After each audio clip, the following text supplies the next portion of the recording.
আসসালামু আলাইকুম ওয়া রাহমাতুল্লাহ।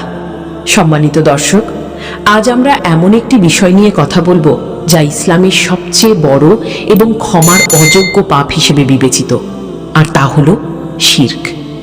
শিরক মানে হলো আল্লাহর সাথে কাউকে অংশীদার বা শরীক সাব্যস্ত করা। এটি তাওহীদের সম্পূর্ণ বিপরীত।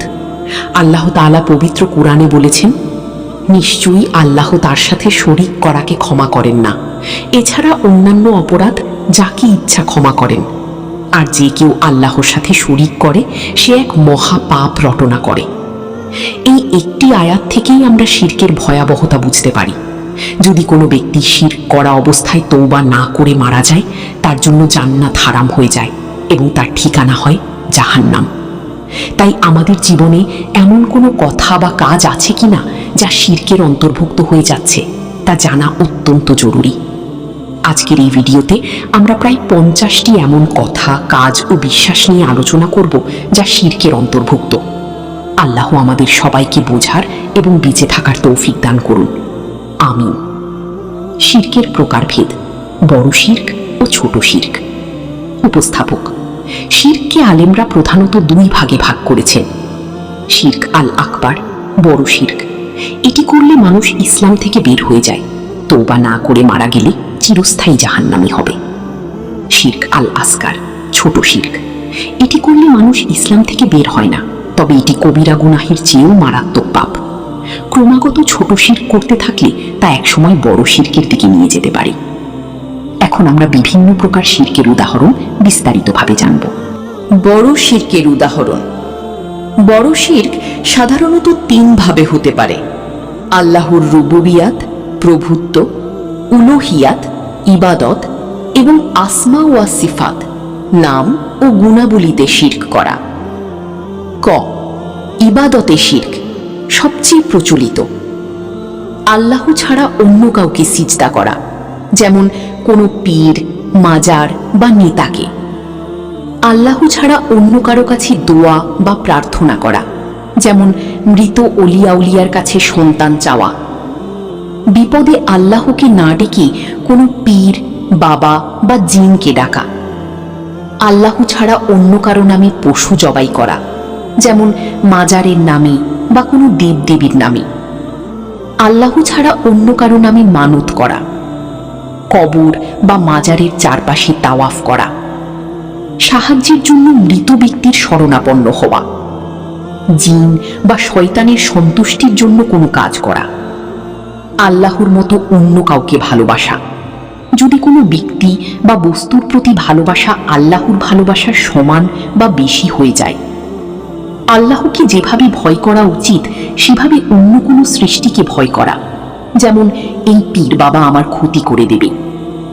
আল্লাহ ছাড়া অন্য কারোর উপর চূড়ান্ত ভরসা, তাওয়াক্কুল করা। খ, আল্লাহর প্রভুত্বে, রুবুবিয়াতে শিরক। এই বিশ্বাস করা যে আল্লাহ ছাড়া অন্য কেউ মহাবিশ্ব পরিচালনা করে। কোনো পীর বা সাধুকে রিজিক দাতা মনে করা, কাউকে সন্তান দাতা মনে করা, কাউকে রোগ নিরাময়কারী মনে করা। ডাক্তার বা ঔষধ উসিলা মাত্র। ভাগ্য পরিবর্তন করার ক্ষমতা কারও আছে বলে বিশ্বাস করা। প্রকৃতির কোনো শক্তিকে, যেমন সূর্য, বাতাস, সৃষ্টিকর্তার অংশ মনে করা। আল্লাহ ছাড়া অন্য কাউকে আইনদাতা বা বিধানদাতা হিসেবে মেনে নেওয়া, অর্থাৎ আল্লাহর হারামকে হালাল এবং হালালকে হারাম করার অধিকার কাউকে দেওয়া। এই বিশ্বাস করা যে কোনো ইমাম বা নেতা ভুলের ঊর্ধ্বে এবং তার আনুগত্য শর্তহীনভাবে করতে হবে। শাসককে বা কোনো নেতাকে সর্বময় ক্ষমতার অধিকারী মনে করা। গ, আল্লাহর নাম ও গুণাবলীতে, আসমা ওয়া সিফাতে শিরক। আল্লাহ ছাড়া অন্য কারো গায়েবের খবর, অদৃশ্য জ্ঞান জানার দাবিকে বিশ্বাস করা, যেমন গণক, জ্যোতিষী বা রাশিফলে বিশ্বাস করা। কোনো মানুষকে আল্লাহর কোনো গুণের সাথে তুলনা করা, যেমন অমুক ব্যক্তি রাজাধিরাজ বা সৃষ্টির নিয়ন্ত্রক। আল্লাহর গুণাবলীকে অস্বীকার করা বা সেগুলোকে সৃষ্টির সাথে তুলনা করা।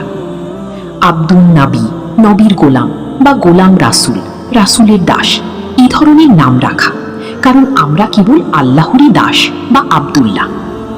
কোনো পীর বা বুজুর্গ ব্যক্তির ব্যাপারে বিশ্বাস করা যে তিনি মুরিদের মনের খবর জানেন। এই 25টি উদাহরণ হলো বড় শিরকের, যা সরাসরি ঈমান নষ্ট করে দেয়। আল্লাহ আমাদের এ সকল কাজ থেকে হেফাজত করুন। ছোট শিরক উদাহরণ। এবার আমরা ছোট শিরক নিয়ে আলোচনা করব। এগুলোকে ছোট বলা হলেও এগুলোর পাপ অনেক বড়। রাসূলুল্লাহ সাল্লাল্লাহু আলাইহি ওয়াসাল্লাম বলেছেন, আমি তোমাদের উপর যে জিনিসটা নিয়ে সবচেয়ে বেশি ভয় পাই তা হলো ছোট শিরক। সাহাবীরা জিজ্ঞেস করলেন, হে আল্লাহর রাসূল, ছোট শিরক কি? তিনি বললেন, রিয়া, লোক দেখানো ইবাদত। ছোট শিরকের উদাহরণ, রিয়া বা লোক দেখানো ইবাদত। নামাজ, দান বা যে কোনো ভালো কাজ মানুষকে দেখানোর জন্য বা প্রশংসা পাওয়ার জন্য করা। আল্লাহ ছাড়া অন্য কিছুর নামে কসম করা, যেমন আমার মাথার কসম, সন্তানের কসম, কাবার কসম ইত্যাদি বলা। রাসূল সাল্লাল্লাহু আলাইহি ওয়াসাল্লাম বলেছেন, যে আল্লাহ ছাড়া অন্যের নামে কসম করল সে শিরক করল। তাবিজ কবজ ব্যবহার করা। এই বিশ্বাস নিয়ে তাবিজ, সুতা বা রিং ব্যবহার করা যে এগুলো নিজে থেকেই বালা মুসিবত দূর করতে পারে। তবে কুরআনের আয়াত লেখা তাবিজের বিষয়ে আলেমদের মধ্যে মতভেদ রয়েছে, কিন্তু নিরাপদ পথ হলো এটি এড়িয়ে চলা। পাখি বা কোনো কিছু দেখে কুলক্ষণ মনে করা, যেমন কালো বিড়াল দেখলে যাত্রা অশুভ মনে করা, পেঁচা ডাকলে বিপদ আসবে ভাবা। কোনো দিন বা মাসকে অশুভ মনে করা, যেমন সফর মাস। ভাগ্য পরীক্ষার জন্য রিং, পাথর বা বিশেষ আংটি পরা। এই কথা বলা, আল্লাহ এবং আপনি যা চেয়েছেন। সঠিক হলো বলা, আল্লাহ যা চেয়েছেন, তারপর আপনি যা চেয়েছেন। বিপদ থেকে রক্ষা পেতে গাড়িতে, দোকানে বা বাড়িতে জুতা বা বিশেষ কিছু ঝুলিয়ে রাখা। সন্তানের কান্নার জন্য বা বদনজর থেকে বাঁচাতে কপালে কালো টিপ দেওয়াকে রক্ষা কবচ মনে করা। কোনো কাজের সফলতাকে নিজের বা অন্য কারো উপর আরোপ করে বলা, যদি অমুক না থাকতো তাহলে এই কাজ হতো না। এখানে আল্লাহর ইচ্ছাকে অস্বীকার করা হয়। সামান্য প্রশংসার জন্য ইবাদতের ধরন পরিবর্তন করা, যেমন মানুষ দেখছে বলে নামাজ লম্বা করা। কাউকে এমনভাবে সম্বোধন করা যা আল্লাহর জন্য প্রযোজ্য, যেমন মালিক বা প্রভু। আল্লাহ যা চাননি তা নিয়ে আফসোস করে যদি শব্দ ব্যবহার করা, যেমন যদি আমি এটা করতাম তাহলে এমন হতো না। ঝাড়ফুঁকে শিরকি শব্দ ব্যবহার করা। শুধুমাত্র কুরআন ও হাদিস দ্বারা প্রমাণিত ঝাড়ফুঁক জায়েজ। কোনো নির্দিষ্ট সংখ্যা বা জিনিসকে সৌভাগ্যের প্রতীক মনে করা। মানুষের ভয়ে সত্য কথা বলা থেকে বিরত থাকা, যেখানে আল্লাহর ভয় করা উচিত ছিল। দুনিয়াবি স্বার্থে কোনো কাজ করা যা মূলত আল্লাহর জন্য করার কথা ছিল। কোনো পীরের ছবি ঘরে রেখে বরকত আশা করা। কোনো সম্মানিত ব্যক্তির সামনে এমনভাবে ঝুঁকে যাওয়া যা রুকুর মতো মনে হয়। কোনো পীর বা বুজুর্গের নাম জিকিরের মতো করে জপা। শিরক থেকে বাঁচার উপায় ও তওবা। তাহলে প্রশ্ন হলো, এই ভয়াবহ পাপ থেকে আমরা কিভাবে বাঁচব? সঠিক জ্ঞান অর্জন। তাওহীদ ও শিরক সম্পর্কে পরিষ্কার জ্ঞান অর্জন করা ফরজ। কুরআন ও সহিহ হাদিস পড়ুন, আলেমদের থেকে জানুন। আল্লাহর কাছে আশ্রয় চাওয়া। রাসূলুল্লাহ সাল্লাল্লাহু আলাইহি ওয়াসাল্লাম আমাদের একটি দোয়া শিখিয়েছেন, আল্লাহুম্মা ইন্নী আউযু বিকা আন উশরিকা বিকা ওয়া আনা আলাম ওয়া আস্তাগফিরুকা লিমা লা আলাম। অর্থ, হে আল্লাহ, আমি জেনে বুঝে তোমার সাথে শিরক করা থেকে আশ্রয় চাই এবং যা আমি না জেনে করে ফেলি তার জন্য তোমার কাছে ক্ষমা চাই। আত্মসমালোচনা।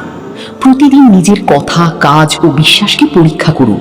আমার কোনো কাজে কি আল্লাহর সাথে অন্যকে শরীক করা হচ্ছে? তাওবা করা। যদি করতে বা অজান্তে কোনো শিরক হয়ে যায় তাহলে সাথে সাথে আল্লাহর কাছে খাঁটি দিলে তওবা করতে হবে। আল্লাহর রহমত অনেক বিশাল, তিনি আন্তরিক তওবাকারীকে ক্ষমা করে দেন। সম্মানিত ভাইয়েরা ও বোনেরা, শিরক হলো আধ্যাত্মিক ক্যান্সারের মতো, যা আমাদের ঈমান ও আমলকে ভেতর থেকে ধ্বংস করে দেয়। শয়তানের সবচেয়ে বড় মিশন হলো মানুষকে শিরকে লিপ্ত করা। আসুন আমরা নিজেরা সতর্ক হই এবং আমাদের পরিবার পরিজনকেও শিরকের ভয়াবহতা সম্পর্কে জানাই। এই ভিডিওটি শেয়ার করে অন্যকে জানার সুযোগ করে দিন। হয়তো আপনার একটি শেয়ারের কারণে কোনো একজন মুসলিম এই মারাত্মক পাপ থেকে বেঁচে যাবে। আল্লাহ আমাদের সবাইকে শিরকমুক্ত জীবনযাপন করার এবং এবং খাঁটি তাওহীদের উপর প্রতিষ্ঠিত থাকার তৌফিক দান করুন।